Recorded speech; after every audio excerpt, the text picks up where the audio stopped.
Are we Mr. expecting, Morgan? Oh, we do have two general public comments. okay, What was your question? are we expecting a quorum tonight? Yes, we are.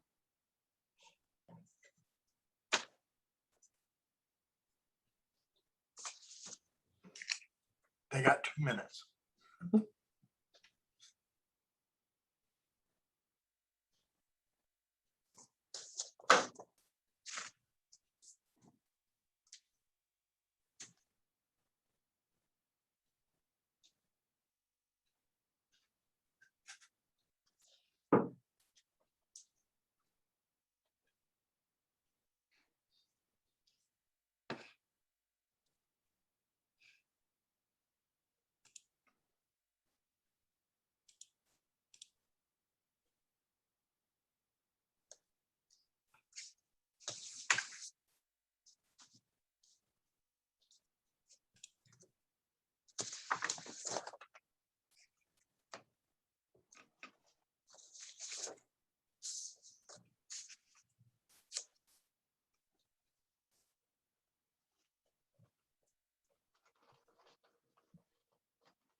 Oh, Jasmine, Hello. Does my audio work? it does. Yes. Hello. Thank you.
Okay, it is 6 o'clock. We're going to go ahead and get started.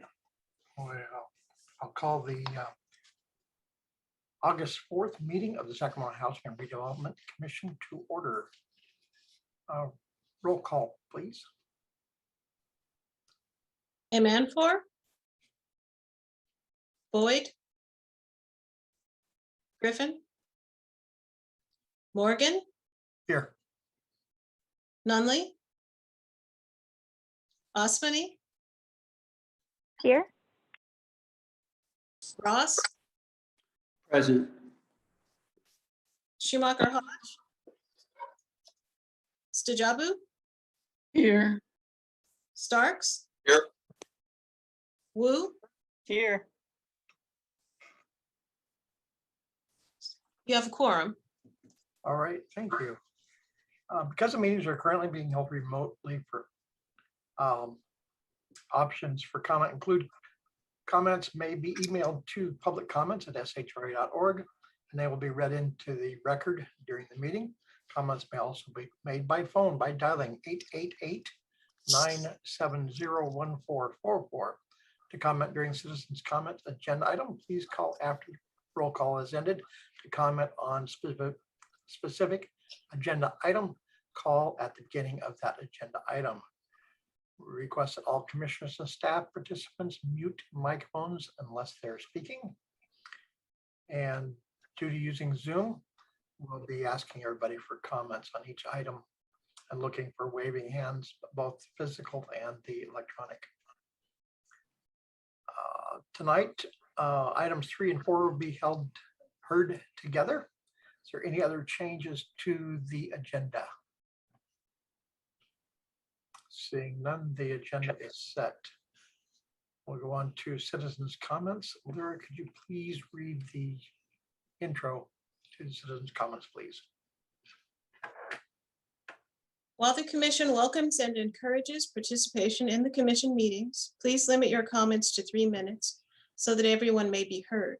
SHRA provides opportunities for the public to address the commission at this time in order to listen to opinions regarding non-agendized matters within the subject matter jurisdiction of SHRA. Consistent with the Brown Act, the public comment periods on the agenda are not intended to be question and answer periods or conversations with commission members. Members of the public with questions are encouraged to contact staff before or after the meeting. Members of the public wishing to provide comments should either email comments to publiccomments@shra.org or present them verbally by calling 888-970-1444. All right. Thank you. And also, I understand you have a couple of public comments already. I do. Go ahead with those, please. Sure. This comment was submitted from Katie Denahue, and it reads, I am forwarding this string of emails asking for assistance. My renter was approved for rental assistance on May 30th, 2021. He was paying partial rent. He had recently lost his job and is on unemployment. I can't evict him and his children, but I can't carry this burden indefinitely. I have not received the funds for the renter. However, my other renter sailed through the process. We are both told that there was no missing documentation and it's under review. We are now 1 week short of 2 months. We have made many attempts. My emails are attached, multiple phone calls, and the only answer is it's under review. Please assist us with this issue. Katie Denahue. All right. And the next one. Hi. Since the pandemic started, I've noticed programs within SHRA have made many changes to program policies and procedures. How are the programs participants being made aware of these policy changes? Are participants expected to adopt these new policies and procedures on the effective date of the policy? What happens to contracts signed before the new policies/procedures? Are those contracts to be honored? Will there be acknowledgement letters sent to all participants with links to new policies and procedures with acknowledgement letters signature required? Board members, I've noticed a lot of new housing programs with incentives for low-income families to encourage self-sufficiency. Some of these big housing programs projects are here for their investment in property and not families becoming self-sufficient or build a better Sacramento community. I urge board members to remember the history of this country, how low-income persons have always been exploited at the hands of companies/persons with money. And in 10 or 20 years down the road, the program did not live up to the promises to help those families, but somehow continued to get government funding to help those families. The cycle must break. Please consider introducing below. Suggestion 1, funding trial periods. Suggestion 2, survey participants of the programs every 6 months for effectiveness.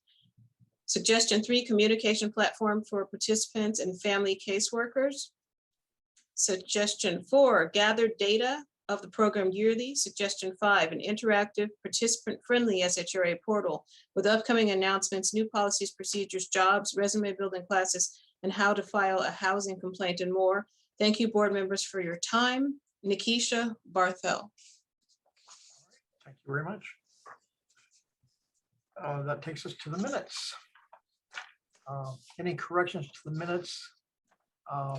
And I will note before we go into that, that the attendance record was updated. You should have each received an updated copy of that to go with the minutes. Any corrections? Seeing no hands waving, minutes are approved as submitted without objection. Takes us to business discussion.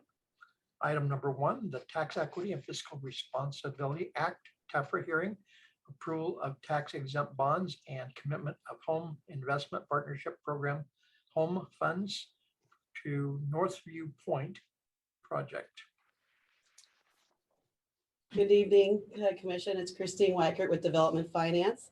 And tonight we are requesting approval of $2.5 million in home funds to assist in the construction of Northview Point Apartments located in a vacant property on Northview Drive in the city of Sacramento. Northview Point will consist of 66 studio units of permanent supportive homeless housing and 1 manager's unit. All the units will be furnished and utilities will be provided by the owner. The design of the project consists of a two-story garden-style development around 2 courtyard spaces. The Housing Authority awarded project-based vouchers for all 66 units in June, and residents will pay 30% of their income as rent. The developer is Accelerate Housing. Accelerate was formed relatively recently. However, the principals have over 35 years of experience in developing affordable housing. And John Stewart Company, which we're very familiar with, will serve as the property management company. Hope Cooperative will be dedicating 3 full-time case managers and 1 full-time resident service coordinator to the project. And the funding for these resident services will be provided by CalAM, which is a program administered by the California Department of Health Care Services. Besides home funds, other funding sources for construction of the project include tax credits, tax exempt bonds, and the state multifamily housing program, and a deferred developer fee. In closing, staff is requesting approval of the $2.5 million of home funds for the new construction of Northview Point, and we're available to answer any questions you may have. All right, thank you. Any technical questions? Seeing none.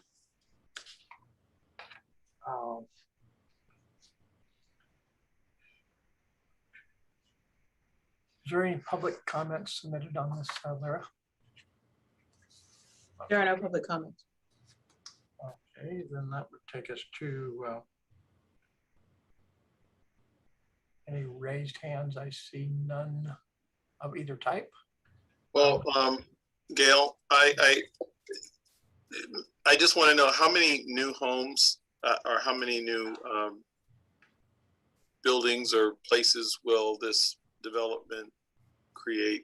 How many new? Yeah, there's 66 studio, or sometimes we call them efficiency units. So it'll probably be 1 resident per unit, but on occasion there might be a couple in there. So 66 new units. Is there anything that we should be? Is this kind of like routine, ordinary? Is there anything special outside of us? All that you guys do is special, but is there anything? No, we're excited because it is a new homeless project, and we are really encouraging more homeless housing here in Sacramento. We're excited about this property because it has, a large community space with a kitchen. It has a large community room with another one with a TV, has lounge spaces, a lot of resident service spaces. So it seems to be designed very well, and we're enthusiastic about it. Okay. And I know that I'm sorry to ask so many questions, but I imagine these are also on the minds of my fellow board members. But, and this might be Lachelle directed, is there, as we open these new facilities to the homeless and to the low income and the super low income, are there any conditions, COVID conditions that we're putting on these? I would rather us deal with that issue up front before someone gets in there and then just determines I'm not taking it, or whatever the rules of our tenant contracts. Well, our developers are using COVID protocols in terms of, that's why unfortunately we don't do gatherings for ribbon cuttings and all of those other types of events that normally we would do. And then they're also taking just precautions in terms of, the cleanings and sanitizing their units. We get information constantly. from developers who are always updating their protocols in terms of COVID. So yes. Okay. Thank you. You're Great. welcome. Thanks, Mark. Martin. I have a question. So regarding the case management, did they specify the developer or the organization providing the case management, what type of case management they're going to provide? Yes, Hope Cooperative, which is their former name was TLCS, is very well known here in Sacramento. I think they've been around for 35 years. They are experts in providing mental health services. They provide services in many of our developments for affordable housing. The Barry Hotel, there are many of them. So they do an excellent job. And since they're going to have 4 people at the site, we feel it's very well covered. Okay, that's great. I've heard of TLCS. I hadn't heard of Hope Cooperative. I mean, a big thing that I'm involved in that I would like to have as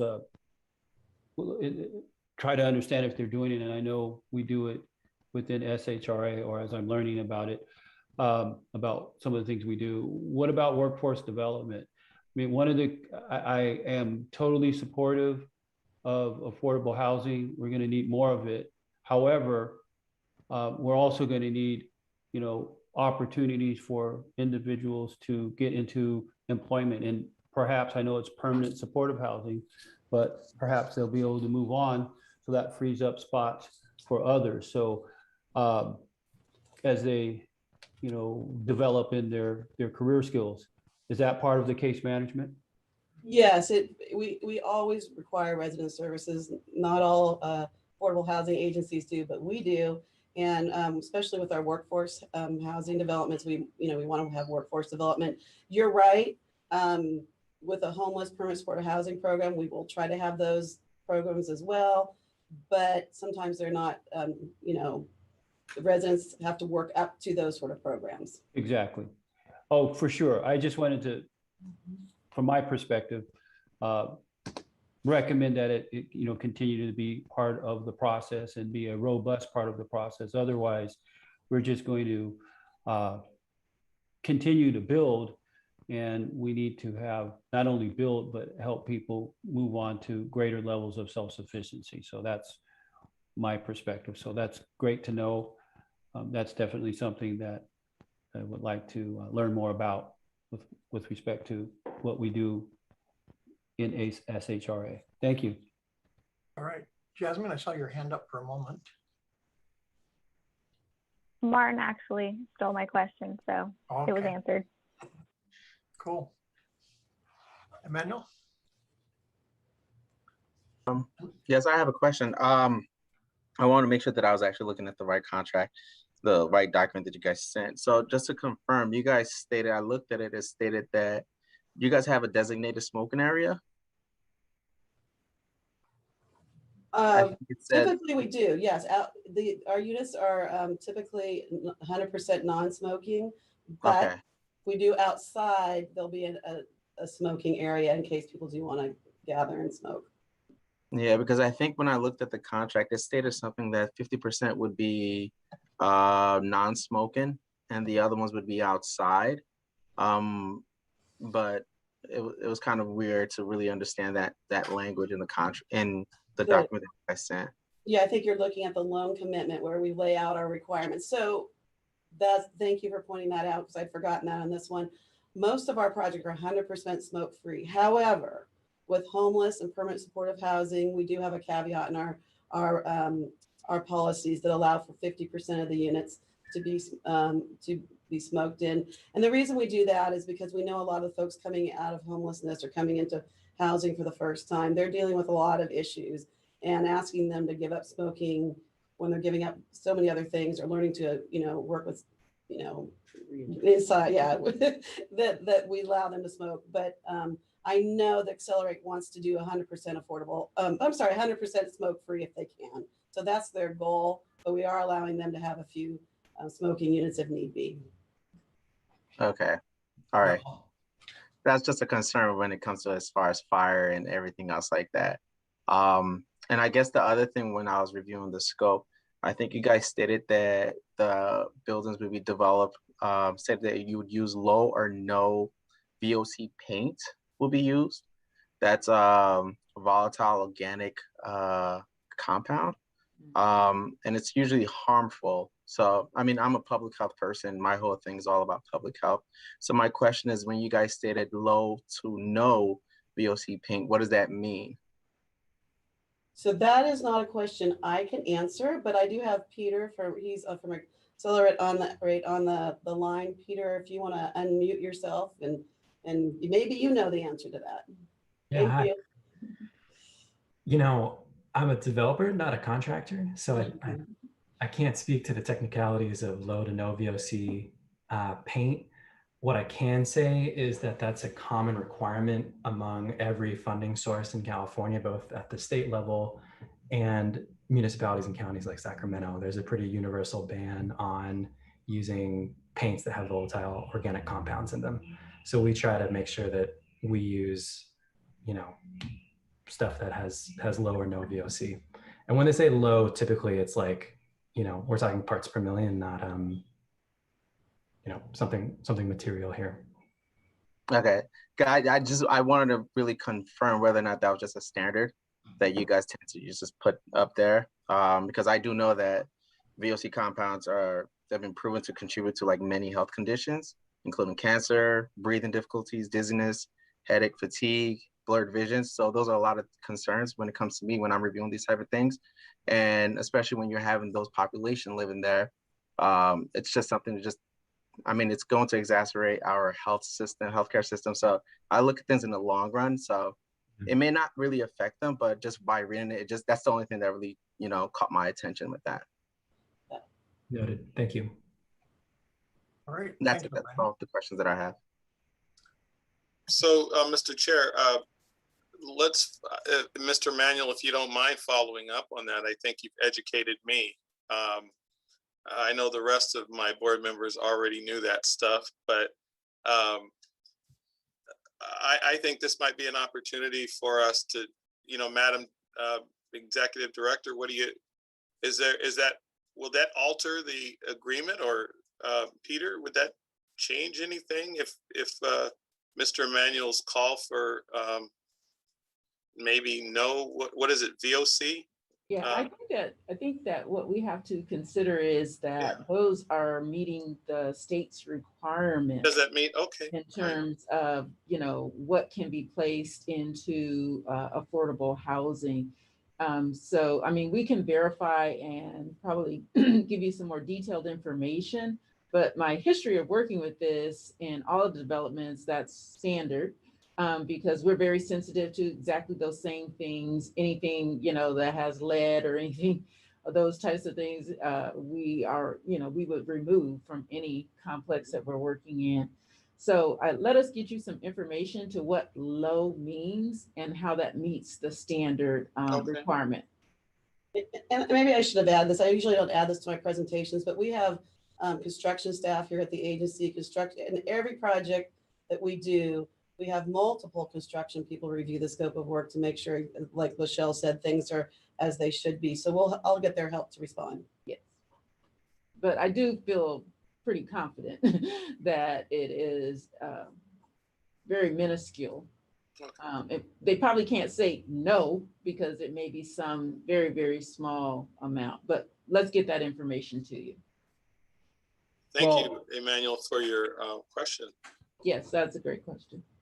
Oh, it's important too, but I also know that from housing new development standards, EPA, Cal EPA standards, and so forth, OSHA standards, those are all requirements. So they should not be able to use materials that fall outside of those government guidelines. I mean, those are requirements for new construction. Old construction, that's when you have to dig a little bit more carefully with respect to lead and other materials, what was used in that. But new construction, they would be heavily into code violations at that point if that's not the case. So that's my understanding from, you know, my experience and background with buildings and so forth. Well, and that's the beauty of doing new construction is that, you know, we can make sure that the materials used, the design, the layout, everything is in the best interest of the health of our residents. I mean, that's our number one concern.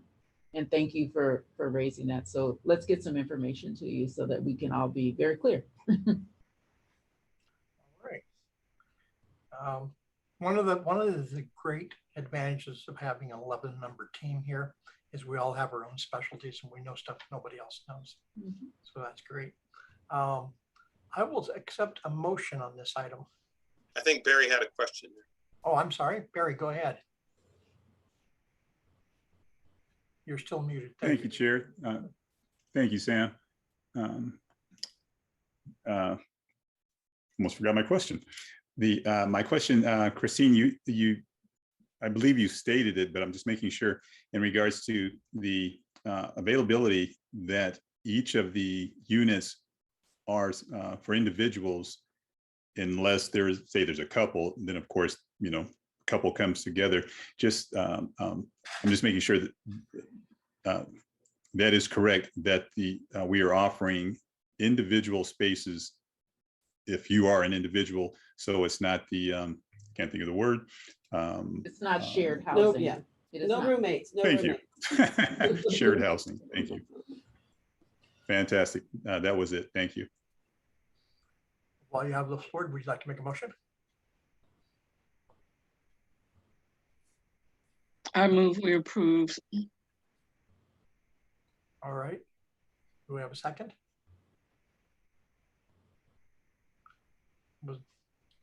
I see two waves. Is that a I'll second the motion. Martin?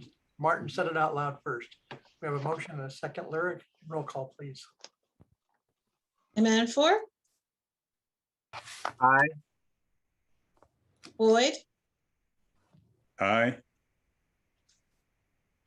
Morgan, Aye. Osmani, Aye. Ross, Aye. Stajabu, Aye. Starks, Aye. Wu. Aye. The motion carries. Thank you, Lyra. That takes us to, here I'm all watching everything. Item number 2, approval loan documents for Stockton Boulevard affordable housing development. Good evening, Chair Morgan and Commission members, Ann Nichols, Management Analyst.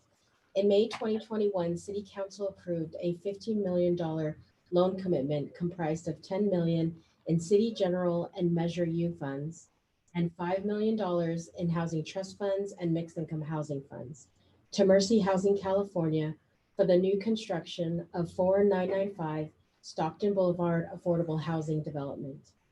Mercy Housing applied for tax credits and bonds at the end of May this year. Unfortunately, they were not successful and will apply at subsequent funding rounds. Mercy Housing and the seller of the vacant property have exhausted all extensions, and the purchase and sale agreement will expire on September 17th, 2021. The report before you recommends approval of a $5 million loan agreement to Mercy Housing for purposes of acquisition and demolition of the 44,000 square foot warehouse that was the location of John's Furniture. Subject to council approval, acquisition would take place in September 2021 and demolition would be completed by September 2022. Please allow me to provide a quick recap on the project details of 4995 Stockton Boulevard. This project is a workforce housing development on 7.76 acre site. The 200 unit project includes 1, 2, and 3 bedroom units with affordability restrictions ranging from 30% to 70% of area median income. Amenities include property management, community room with kitchen, computer lab, barbecue and shaded picnic areas, courtyard seating areas, and park with 2 playgrounds and an open field. Mercy Housing is the developer, management agent, and resident services provider. There will be 1 full-time and 1 part-time resident services coordinator. Resident services will include programming to support housing stability financial literacy, life skills, and after-school programs. In addition to the $15 million SHRA loan, other financing will include 4% low-income housing tax credits, state tax credits, tax-exempt bonds, and deferred developer fee, general partnership contribution, and fee waivers. Entitlements are approved, and subject to this loan approval, Mercy Housing will be able to apply for tax credits and bonds, and if successfully awarded, construction is anticipated to begin in fall 2022. Staff is available to address any questions you may have. All right, thank you. Questions and comments of commissioners? Emmanuel. Yes. So while reviewing this, I have a question. So how much are the residents paying based on their AMI? Would it be 30% of their income? So included within the staff report, there is an attachment 9, which includes the income and rent limits. So for example, a 1-bedroom unit at 30% AMI is $510, 2-bedroom $612, 3-bedroom $706. Okay.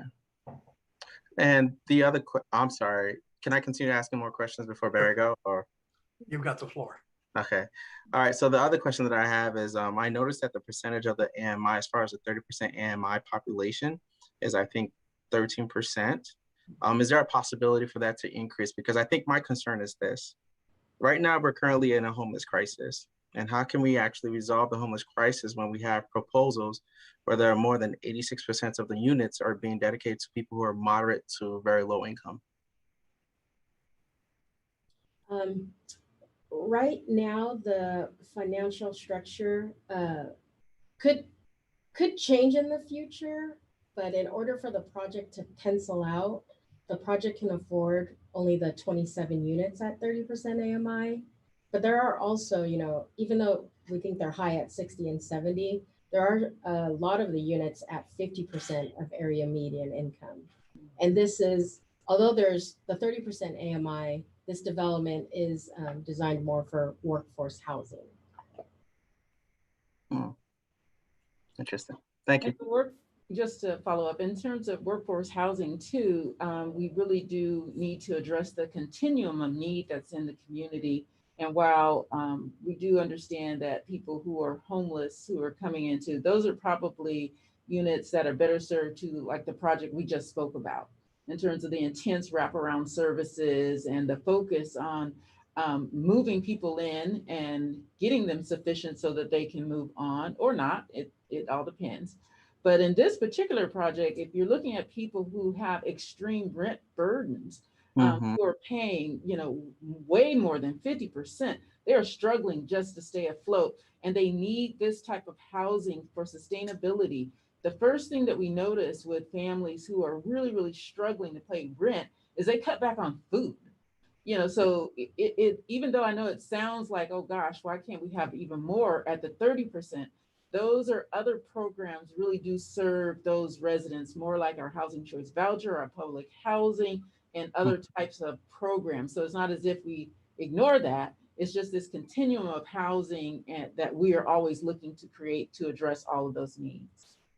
And the only reason why I also add that question was because I will eventually take a look at that location. But when I actually looked at it in Google Map, if you actually take a look at that street, you would see a lot of tents where there's a lot of homelessness, like literally in the whole street over there. So that's why my concern is that if someone is making that type of income where it's more than 50%, they're paying that amount, I'm not here to judge anyone who's willing to actually live at a place like that, but because we already have people who have camps around that area, I would think that, probably be more suited for those type of population.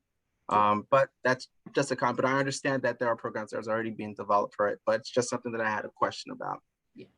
And that's the difference between permanent supportive housing to address people who are coming out of homelessness versus workforce housing.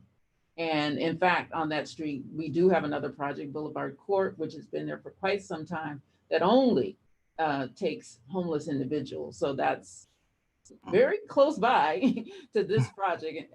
I want to say next door, but pretty much next door to the project that now we're doing for workforce. Thank you so much. I understand what you're saying. I mean, if I had a magic wand and a lot of money, I would just take care of all of it. I sure would. All right. Well, Barry and then Martin after that. Thank you, Chair. Just following up, not following up, but a question in regards to what was just asked. The 30% of the AMI qualification, well, that is lowest point would be 30% and then going up from there for local AMI. What is our local AMI? If you would put a number on that, so I'm clear. Do you have it? I'm sorry, I'm addressing that to whoever has an answer. So on attachment 9, we include our income limits. And so median, so 50% of area median income, let's say for one person, would be 31,750. For a family of 4, it's 45,300. Does that answer your question, Commissioner Floyd? Do you have the 30%? Sure. 30%, one person is 19,050. 4 persons, 27,180. Thank you. I could not find that, and that's what I was looking for. I appreciate that. And I'm clear on that one. For the rest of the information, well, it's been explained, so I won't beat a dead horse. But for the language, not the language, but what is in print, just an FYI for those who are going through this as a legal document, is the agreement is I've found in a couple of places is with BANC, which is spelled B-A-N-C of America. Is that the correct name versus Bank, B-A-N-K of America? Right, that's their entity name. BANC. B-A-N-C? That's correct. Just making sure. I was like, wait, is it me? Okay, I'm fine, thank you. Slightly different entity, but okay, Martin.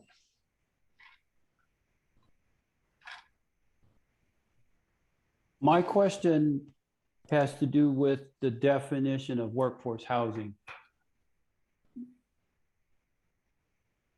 So workforce housing is really targeting those, and I think Lachelle lightly touched on this, but it's those targeting, a certain income group. And usually we see these affordable housing projects, at the 50 to 60% range. This is even higher. It's going up to the 70% range. And I know in the past, Commissioner Starks has asked us about what about the missing middle? Well, here's your project, Commissioner Stark. This is the missing middle. So it's targeting a higher income group rather than the usual 30 to 50 or 30 to 60% of area median income. Mm-hmm. So if they are lower, what is it that they have to be? There's some units where if they meet 70% of the area median income, that they are eligible. That's how that works. Right. So for example, a 2-person household at 70% area median income, their combined household income could not exceed 50,750. So if they were below that, they would qualify. Okay. So the higher the standard, the more individuals that could qualify. And so what if someone was at 30, as Director Michelle or Lachelle was mentioning, if they were at 30, then they would also be eligible, or they would be focused on some other type of housing unit? So in the staff report attachment 7, the different AMI levels of 30, 50, 60, and 70 are broken down in the unit mix schedule. It's the top attachment 7. So if we had a household at 30% AMI, they would fit in the 30% AMI units, and then Got it. the other units would follow. I understand now. Thank you for the clarification. Yeah, and also too, in workforce housing, what we're typically looking is to house those individuals who are working and usually in jobs that are necessary to provide workers for that particular area. So your baristas at Starbucks, your individuals who might be working in the restaurant industry, so you need this all this type of housing that is located where these amenities are, and as opposed to them being forced to commute huge distances in just to get jobs. That is a part of the crisis that you see, especially like in a city like San Francisco that is begging for service industry. Restaurants aren't even able to operate because they just don't have the workers. So you have to have this mix of housing that accommodates all housing types. Thank you. All right. Any other questions? I guess my last question would be, is there a possibility to increase that 30% AMI or no? If we really looked at increasing the 30% AMI, it would change the project in terms of the financial structure, and also it would start to impact our ability to leverage other funding sources that we are pulling down. I mean, so that's a part of what the staff does in their underwriting, and that's a part of what the developer puts together in terms of how that program works. I don't know, Stephen, if you had anything to add to that. Time do you have? Yeah. Sorry, just kidding. Well, and it'll also increase our gap. I mean, that's really Yeah. the bottom line. If we add more, then they can't make it up on their side, and our funding sources can't. So then they would come to SHRA, and our loan would grow. Yeah. Good evening. Thanks, Lachelle. Good evening, Commissioner Stephen Dawes with Mercy Housing. I would just add that we are constantly looking at that and balancing it, the funding feasibility with program competitiveness at the state level, and the bond and tax credit programs that we are desperately trying to position ourselves to be competitive for are unfortunately constantly changing, and one of the factors can be this level of affordability. So that is absolutely one factor that we continue to look at, and with in partnering with SHRA may have to revise in the future to be more competitive. But as Lachelle's saying, it impacts the overall financing significantly. All right, thank you, Stephen. While we've got you on, could you take just 2 or 3 minutes to speak to the vision of Mercy Housing real quick for everybody here? Some people don't really know who you guys are yet, maybe. Sure. Thank you, Chair Morgan. Appreciate that. So Mercy Housing is a national nonprofit affordable housing developer, owner, property manager, and service provider. We work in 5 different regions around the country, but California really is more than half of where all of our properties and pipeline and activity is. We have 3 offices in California with over 150 properties that we've developed and own and manage and provide services at. In Sacramento, we've been developing affordable housing for over 35 years, and have 23 different properties in Sacramento County. I recently counted, and they are of all types, from what used to be transitional housing, which is now permanent supportive housing at Quinn Cottages. One of the first homeless housing developments here in Sacramento, and the 8 other permanent supportive housing developments we've completed in the last 12 years, to senior housing, to many, many different types of workforce and affordable family housing developments here, all in partnership with SHRA in Sacramento County. So we're really proud to be at this point to be working on Stockton Boulevard again, as Lachelle pointed out, Boulevard Court, almost next door to the site, just south, was a project we worked on together passionately to convert an old motel into 75 units of permanent supportive housing on Stockton Boulevard. And it was in large part based on that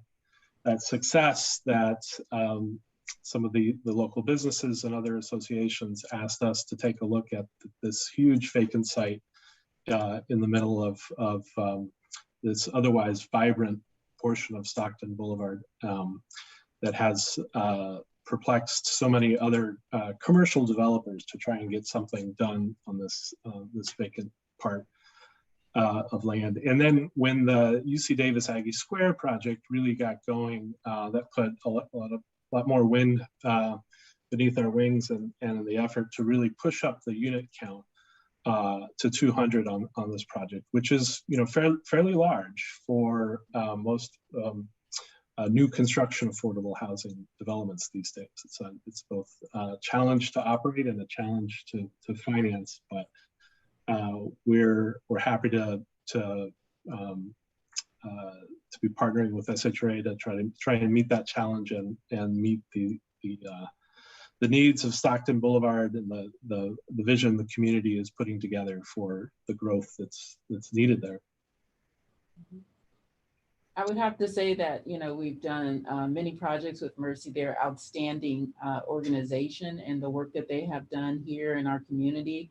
And I was just, in fact, reminiscing about the community effort that it took to do Boulevard Court and how hard it was to cite that project. And despite all the objections, we went forward and we really proved to the community with Mercy that you could do a motel conversion from a blighted motel that had just all kinds of criminal activity and prostitution, everything going on, to now really being a jewel on Stockton Boulevard. So really excited to continue our work effort with Mercy Housing. And this has been a breeze compared to what it took to do that motel conversion, which is now kind of the thing that the state has realized. And that's how, we have Project Home Key, which is putting millions of dollars into doing exactly what we did over, I don't know, has it been 10, 11 years? How long has it been, Stephen? Yeah, I think we're at 11 now. Yeah. 11 years ago. So great work. All right. Well, Gail, we just saw Miss Jean come up. Let's hear from Miss Jean. We just saw her face. Maybe she wants something to say. Jen. Did I say Jen or Jean? I gotta get new glasses. You said Jean is Jen. G-E-A-N. I thought it was like Jean. Sorry. No worries. Thank you so much, and we appreciate the time and the thoughtful questions regarding the development. Like Stephen said, we've been in the community for more than 35 years. Stephen and I are both,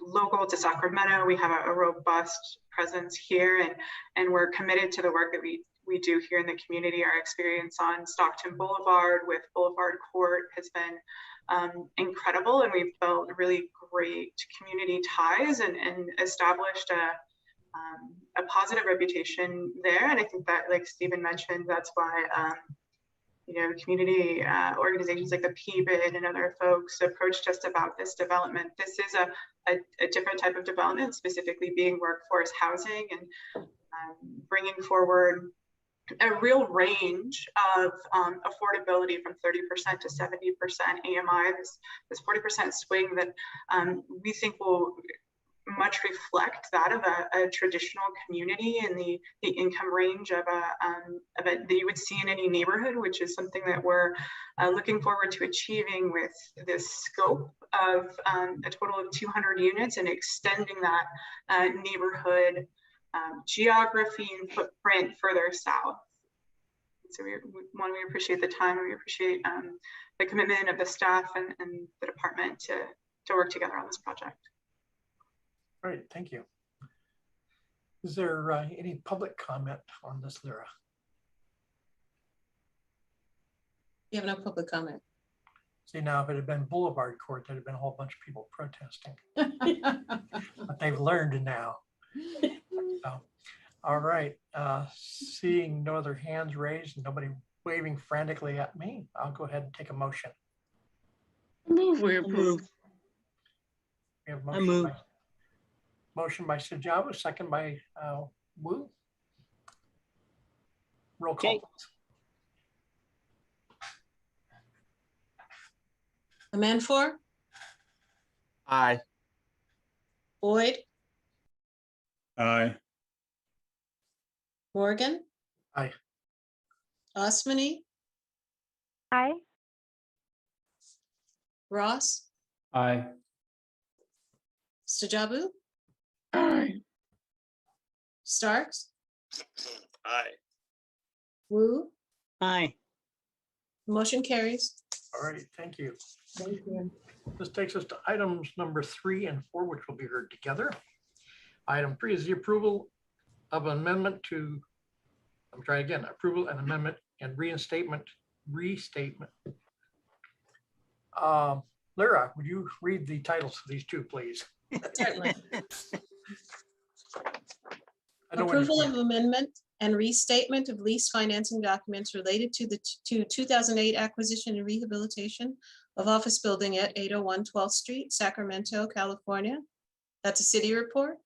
Item number 4, amendment and restatement of lease financing related to 2008 acquisition and rehabilitation of office building at 801 12th Street, Sacramento, California. And that's a county report. Thank you. We have, Go ahead, sorry. I was just gonna say, we have our CFO is gonna do the presentation. Susie? So good evening, Chair Morgan and Commissioners. My name is Susanna Jackson, Chief Financial Officer here for SHRA. I'm here to request the approval of the amendment and restatement of lease financing related to the 2008 acquisition and rehabilitation of the office building located at 801 12th Street in Sacramento, California, which is our administration building. The administration building was purchased back in 2008, and with lower interest rates available, we felt it was appropriate to attempt the refinance of the building. The rate is going to go from a 5.17% to a rate of a 2.65%. With this proposed refinance, we maintain our original payoff date of June 30th of 2028. So we're currently estimating the overall savings to be approximately $218,000. This concludes my presentation, and I'm available to answer any questions you may have.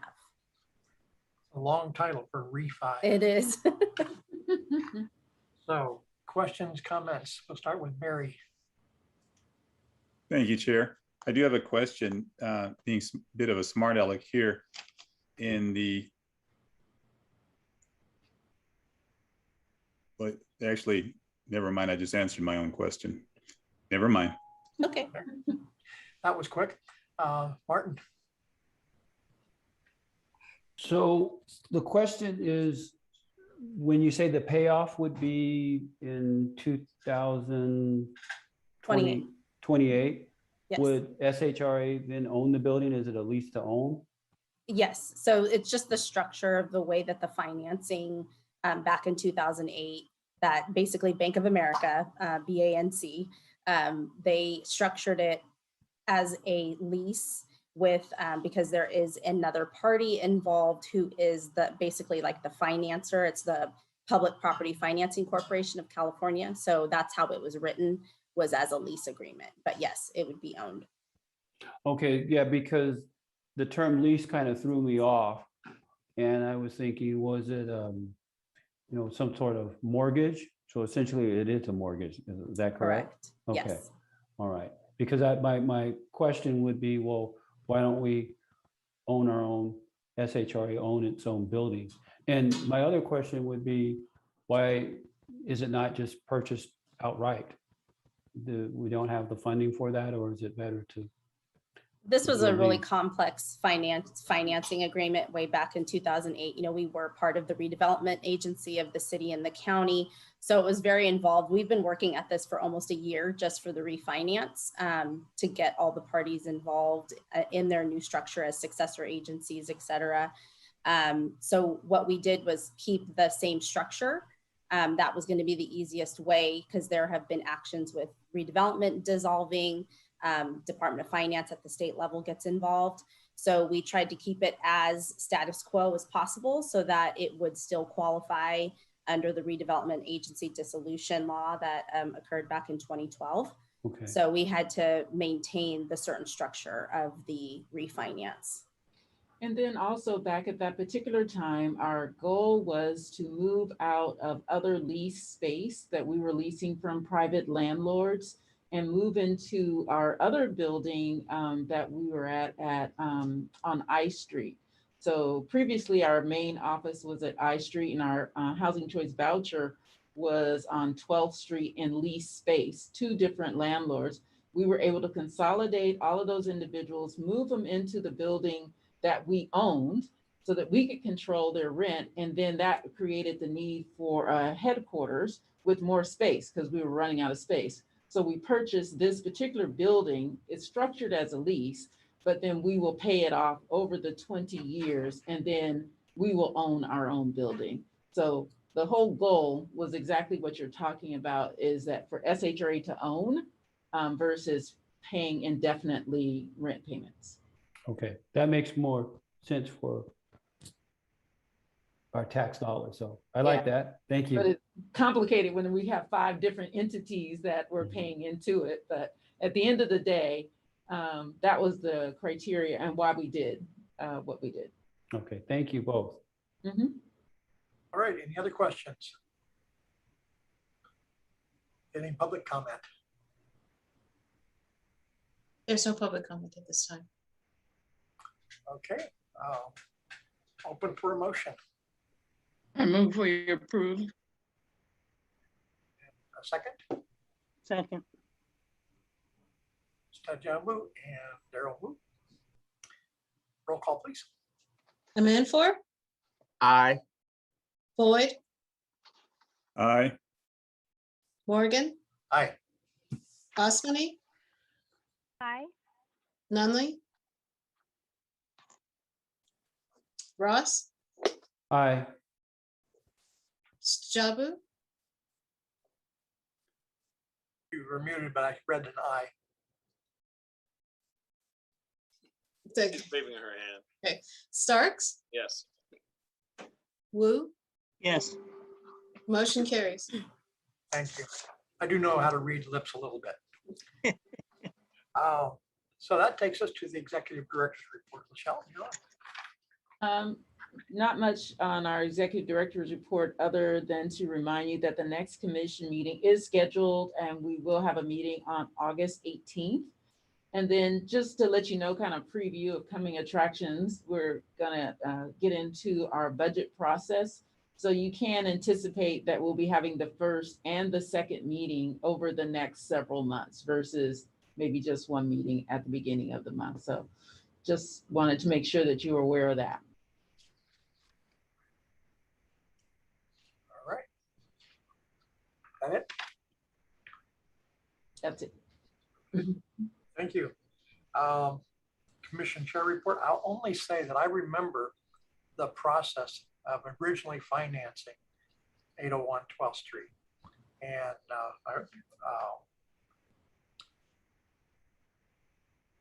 his name is David Levin. Sat down and explained to me how that all worked and how instead of the individual entities owning it for once SHRA was going to own something. So glad to see that's still happening. That's all I have. Questions and items brought forth by commissioners. You're muted.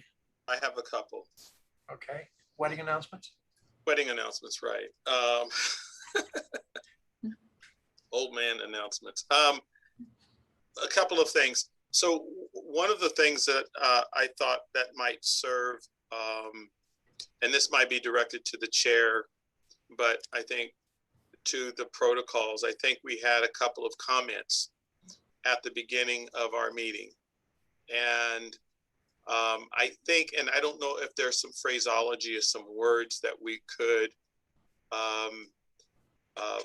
include, you know, because we kind of went silent after these comments were made, right? I mean, they were read, and I thought that it would be good for us to say that they would be given to staff for consideration.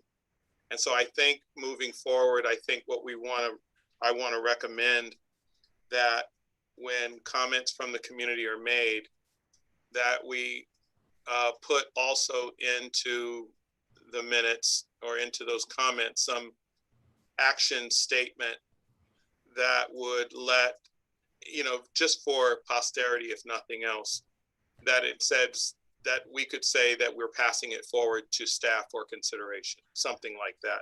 Unless you guys have some better language. I was just thinking that it would show that message sent, message received, and here's what we're going to pass it forward, you know, just so that it becomes a part of the official record and minutes. So go ahead. So the Brown Act limits what we can really say and do on something that gets introduced by the public at that point.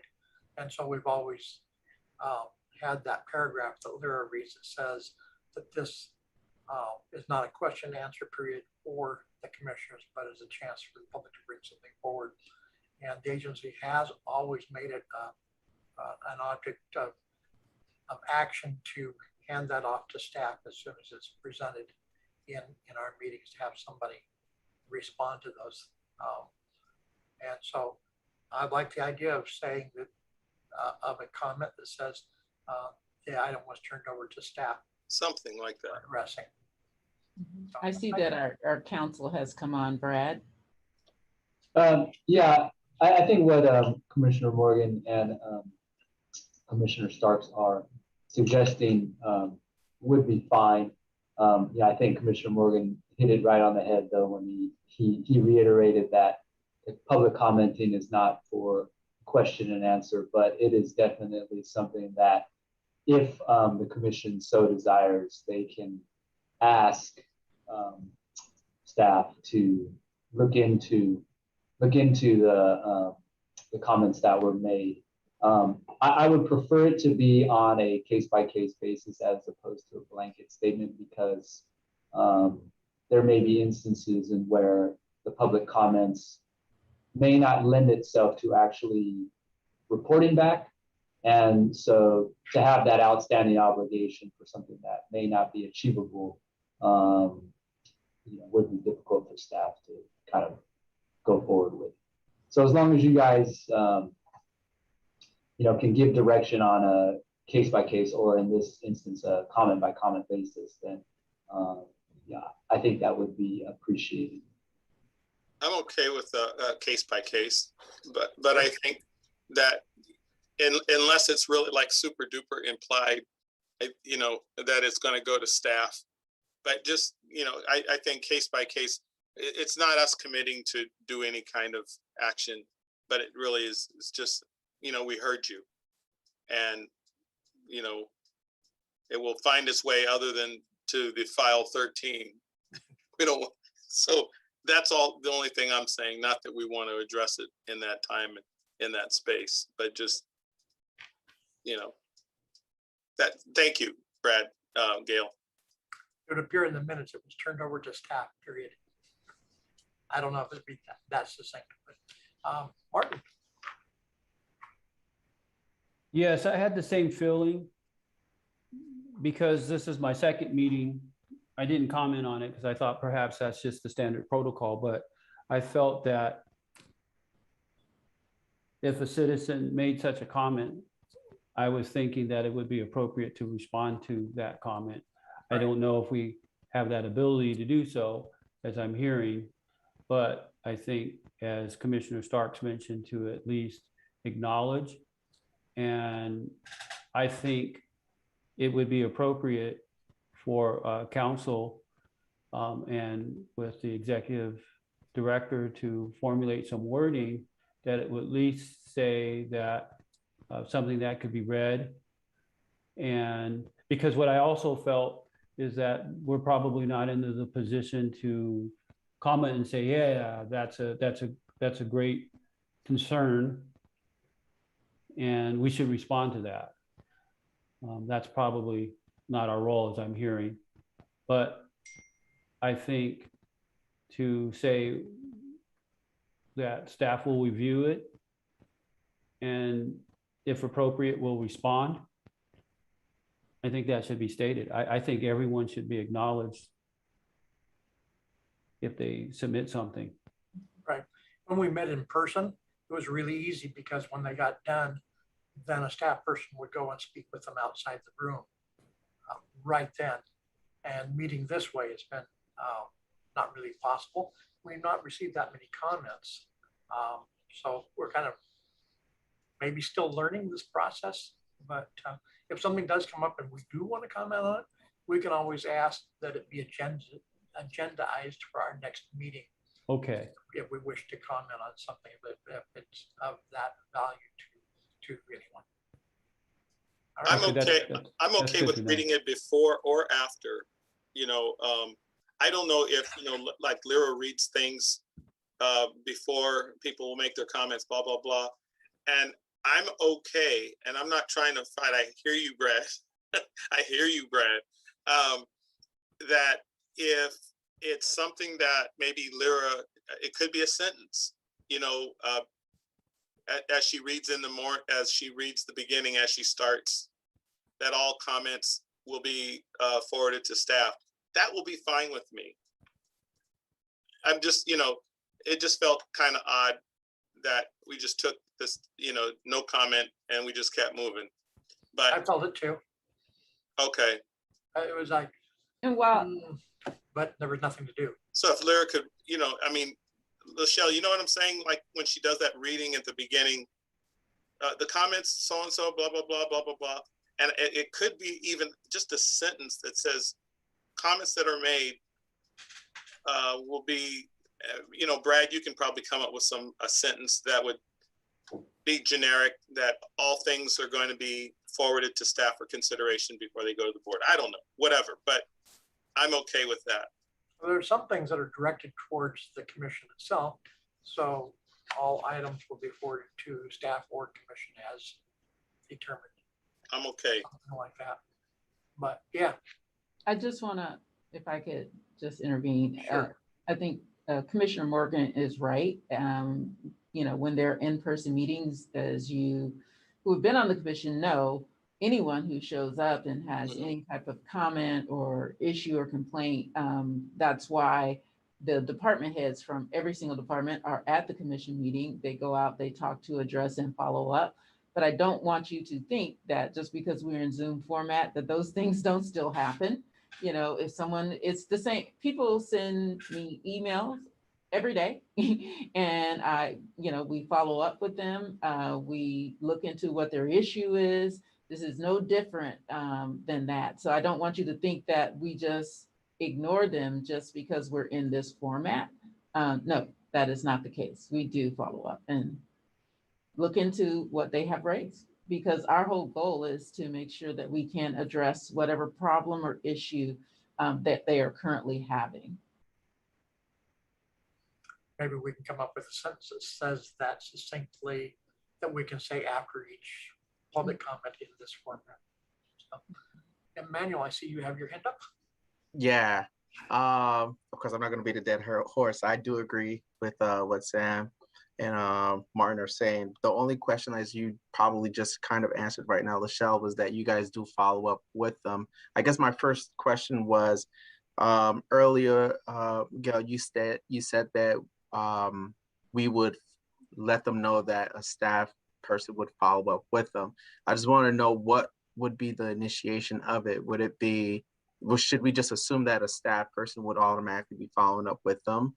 Or we would have to initiate it. You know what I mean? Should we send an email? But as you said, Lachelle, staff people already do follow up with them. But then the question is that, do they follow up with them prior to our meeting, or will they be following up with them after? It would Because depend on exactly what the issue is that is being raised. So, yeah, I can't just say automatically, you know, if there's some urgent issue, we don't wait. You know, we're gonna respond and make sure that it gets taken care of. And then sometimes you will get, and I think this is why Brad is cautioning general statements, you will get people who have their opinions about things or the way they think that you should do things. That's very different than, I have an application in on this program and I need you to look into that, versus someone who says, well, I think you should do X and you should do Y and you should do all of those types of things. While they may be very valid, those are two different approaches to how we would address. so when the staff person do follow up with them, I know because we're in the telework world right now, would it be appropriate for the commissioners to be able to get a response or some type of that it was responded to them, or it was handled or responded, or we'll just assume that it's been taken care of? It will be taken care of, but because I'm not gonna, there may be confidential information about whether they are a client, are they on the program, not on the program, and those are things we cannot disclose. But we do follow up.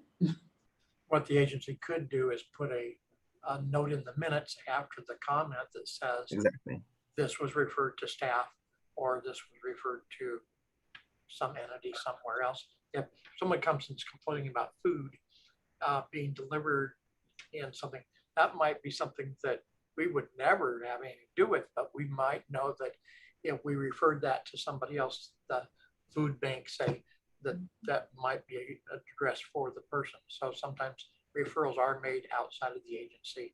Yeah. And I know it does feel awkward in that situation. However, the city council and board of supervisors receive numerous public comment.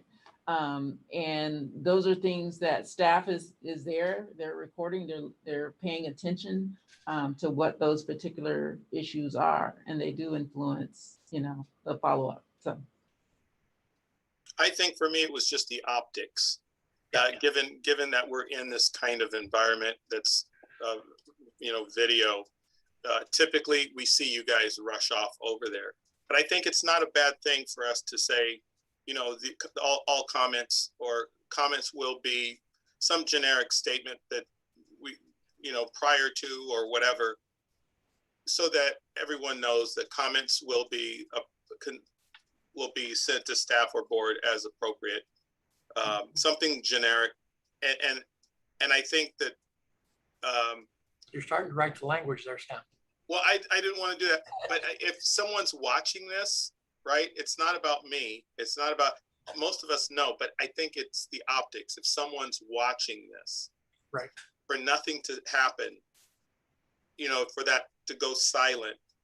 Now we know if they were physically there, that we know that staff rushes outside the door. We all know that. But I just think that it would be very appropriate if we had like a line, something that Lyra could read before or after when she does the preliminary, instructions for the board meetings. Turn off your phone, blah, blah, blah. Comments made will be, I think that would be appropriate. Just throwing it out there. All right, we'll go to Martin next. I have two comments. I think that should be an action item for our next meeting. I would ask that language be drafted by the leadership or SHRA staff and to be submitted for review, or at least drafted so that we can see that, or just craft something, but I don't know. But I think it should be an action item. I think it's extremely important. I felt, I didn't feel good. So about that, I thought I there think should we're all be something. Yeah. So I think, so if there is a need for a motion, and there may not be a need for a motion, you guys tell me, But nonetheless, I think it should officially be put and crafted so that it is on the record and we know it takes place, but so that the audience will know, because we're in a different format, the citizens will know that they will be responded to. There's something we could throw in consent next 2 weeks from now. Barry, I see you have your hand up. Oh, I do have my second part. Okay. But I can wait. Go It's ahead, got you got something the to floor. Okay, I have the floor. So it has the second part for this particular group. Is it possible that we can meet as a commission maybe once a quarter or something? And I don't know. I know this is the current format. I don't know what the COVID environment will be like in the future, but I think there is value in meeting in person. Oh, Some kind of frequency. so you're saying meeting in person once a quarter, or just meeting only once a quarter? No, meeting in person once a quarter. I don't know what frequency that might be, So because I also know that this format is helpful to many for accessibility. So, but I think there's value in seeing each other. I think there is value in seeing each other. Brad, I think we are monitoring what is coming out in terms of public meetings and noticing, I know with both of the council and the board. Yeah, so in terms of at least the Brown Act requirements, the governor has no imminent plans to remove the executive emergency order that he issued, suspending the particular requirements for board meetings and participating by telecommunication. So at this time, it not only appears, but it has been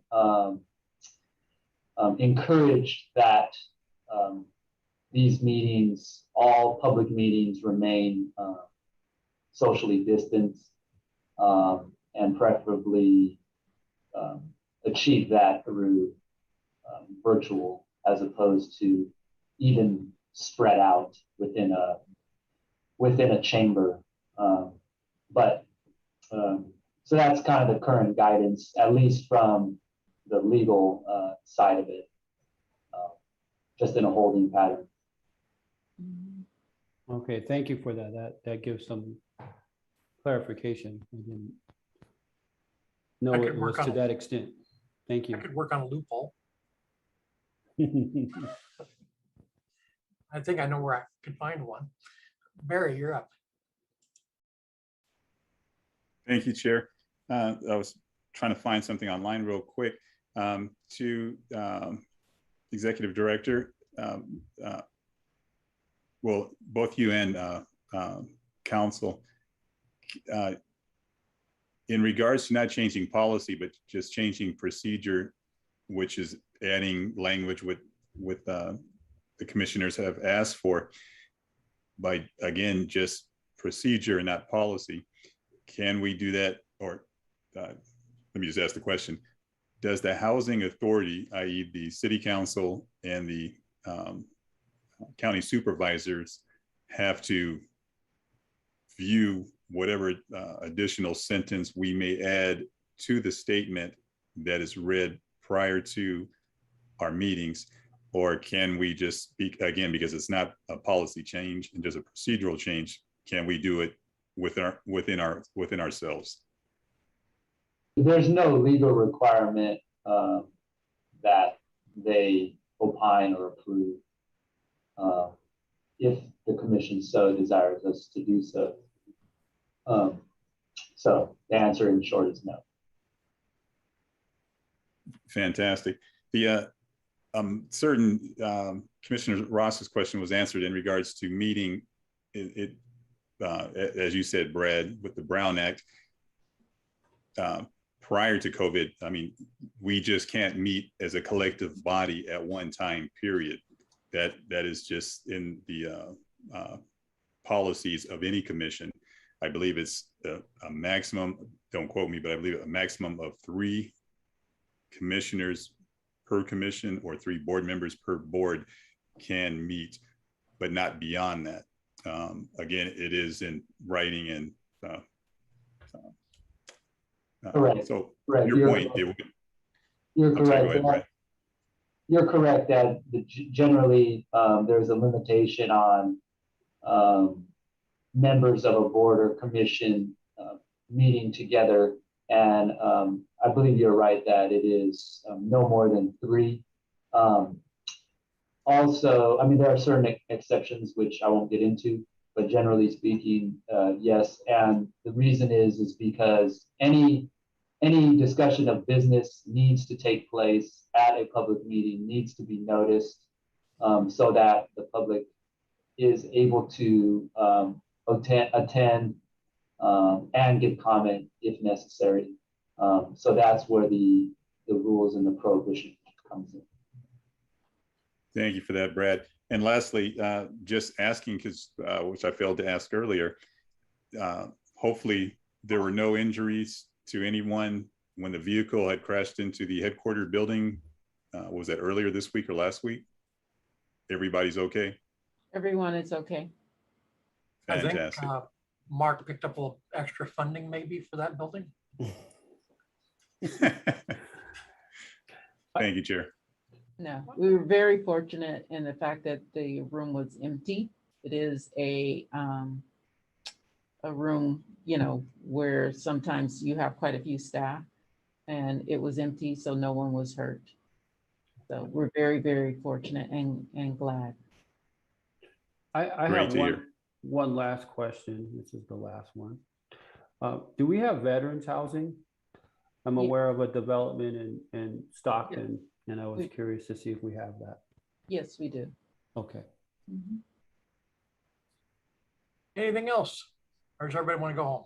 Well, everyone wants to go home, but Mr. Chair, SMUD is about to embark on a rate action, and we're looking for possibly an opportunity to Lachelle, Gail, come before the group and do a little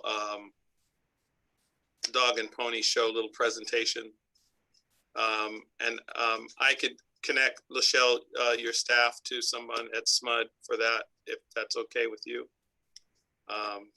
And they could coordinate the logistics, but it's the rate action time, and we'd like to get it out there. That's okay. Yeah, absolutely. Okay. It's always nice to have dogs and ponies in our meetings. Okay, anything else? Seeing none, our meeting is now adjourned. Thank you, everyone.